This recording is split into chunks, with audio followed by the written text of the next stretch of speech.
Hello everyone. So today we will be discussing a topic which is megaloblastic anemia.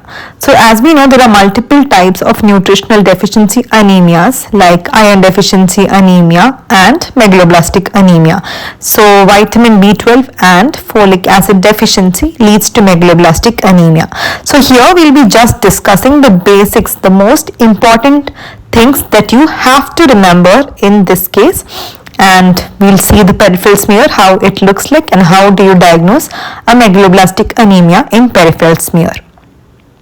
So again, like I said before, megaloblastic anemia is a kind of hypoproliferative anemia. So there are two types of anemia. There is a hypoproliferative type which constitutes the iron deficiency anemia and the megaloblastic anemia, and then we have the hemolytic type. So in hypoproliferative anemias we usually have reduced reticulocyte count. However, in hemolytic anemia we have increased reticulocyte count. So coming to how we diagnose megaloblastic anemia. So megaloblastosis is a condition where there is increased MCV. So what is MCV? It is mean corpuscular volume of the RBC, and the normal range is usually 80 to 99 femtoliter. This is again from DACY. So DACY is my reference book for most of the hematology cases that we discuss here. So what we consider is a microcytic RBC should have MCV greater than 99 femtoliter. So that is when we say that an RBC is microcytic. So now coming to the causes. So just before going to the causes, let me remind you the normal values are 80 to 99. And that is in femtoliter.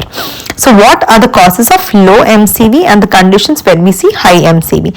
So this list is extremely important in a clinical scenario when you're diagnosing the cases, because it rules out a lot of conditions with decreased MCV. However, again in megaloblastic, if there is a dimorphic picture and if a patient has both iron deficiency and megaloblastic like vitamin B12 deficiency, the MCV might not be more than 100. However, in the conventional cases, we usually get MCV greater in megaloblastic anemia. So coming to the low MCV conditions, we have anemia of chronic disease, thalassemia, iron deficiency anemia and sickle cell anemia.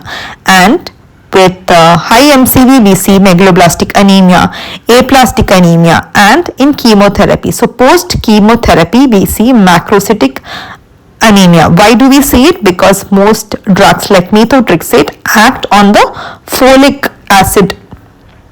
They inhibit the folic acid, and because of which they cause megaloblastic anemia in chemotherapy treated patients, followed by chronic liver disease. Again, alcohol and there is nutritional deficiency and it causes megaloblastic anemia.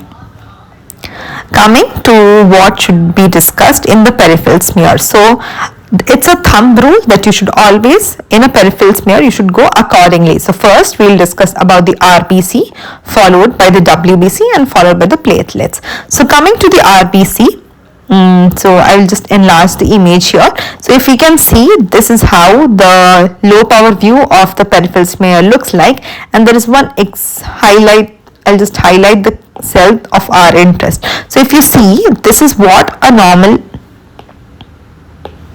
RBC looks like, and we have some RBCs which are larger than those. So assuming this one, and so almost everything, this one here, all of these are macrocytes, and this one in particular is a macroovalocyte. Similarly here also, if we can see, almost all the cells are macrocytic compared to the NCNC which you see in the background. So all these smaller ones are NCNC, that is normocytic, normochromic. However, all these larger ones are macrocytic, all of these ones, this big one, this one here, this one here, all of these are macrocytic RBCs. So that is first diagnostic clue for macrocytic anemia. And then you see the red cell density. So since there is a lot of spacing where we see the cells, so there is a reduced red cell density, and reduced red cell density is usually correlated with anemia. So here I'll say that it is reduced red cell density which correlates with anemia, and we see macrocytes. So it's macrocytic anemia in the RBCs. So here are few cells again. So this is a high magnified view of the macrocytes. And there are other findings also that you might see. You don't see them very often, but you just see them in the slides. I just want you to identify if you see them. So the first one that you see is basophilic stippling. So you can see the blue dots are present in the RBCs. This is known as basophilic stippling, and here if you can see, this is an RBC and there is a ring form here, so that is known as Cabot ring. And if you see, this is how the normal RBCs look like, all of these, but if you see, these two are a bit more bluish and these are known as polychromatophils. Also the reticulocytes, these are the reticulocytes. So these are the additional findings. You might not see them very often, but they might be there in the slide, so it's just for you people to identify it in the future. Coming to the next one, which is WBCs. So if you can see here, I'll just mark the WBCs that you can see. One is here and one is here. So megaloblastic anemia usually presents as pancytopenia in a peripheral smear. Pancytopenia ka matlab all the three lineages, that is RBC, WBC and platelets, will get decreased. That is why even in this smear I'm only able to find 2 leukocytes, and that is both of them are neutrophils. So again, if I say here, I will say that this is a leukopenia, and then I will just focus on the lobes of the neutrophils. So one diagnostic thing again here is hypersegmentation of neutrophils. So I'll focus on a hypersegmented neutrophil. So usually they will have till 4 lobes in a neutrophil, but anything more than that is a hypersegmented neutrophil. So how do I say if this slide has a hypersegmented neutrophil? So first here I'll count the number of lobes. It's 1, 2, 3, 4, this one is 5 and this one is 6. So this one has 6 lobes. Here again 1, 2, 3, 4, 5 and 6. So this is 6 lobes. So all of these are hypersegmented neutrophils. So there is a criteria to call hypersegmented neutrophils in the peripheral smear. Again, the reference is from Daisy and other books that I've referred. So if you have 5% of neutrophils with 5 lobes, which is important, and or if you see 1 neutrophil with 6 lobes, it is enough to call that a smear as a hypersegmented neutrophil.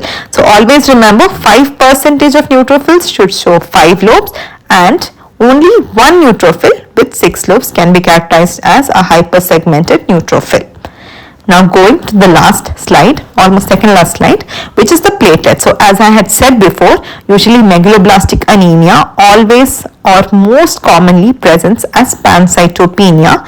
So here I am not able to find a lot of platelets. So to identify platelets, I've already put out a video before this, so you guys can go see there and refer from there. However, this one here is 1 platelet and might as well this one here and this one here. Other than that, you don't see any platelets in the slide. So this is a thrombocytopenia, decreased platelet count in this slide. So that is how you say this is thrombocytopenia. We have leukopenia in the WBC slides and we have anemia. So all 3 together is known as pancytopenia. Followed by, this is one additional information that I wanted to add at the end. So this is a bone marrow aspirate ka slide, and if you see, so what in bone marrow we see the megaloblastic maturation, and which is usually known as sieve-like chromatin. So if you see here, this is an erythroblast, and if you see, the nucleus is sieve-like with multiple holes here. If you see, this one is also a megaloblastic maturation, a sieve-like erythroblast. Even this one is similar. So why does this happen? It is because of nuclear cytoplasmic asynchrony in megaloblastic anemia. And what does this happen? The cytoplasm will mature. So it will be a mature cytoplasm, and the maturation is not arrested. However, the nucleus maturation lags behind, and that is why they have a sieve-like chromatin. So I hope you understood this concept. Thank you.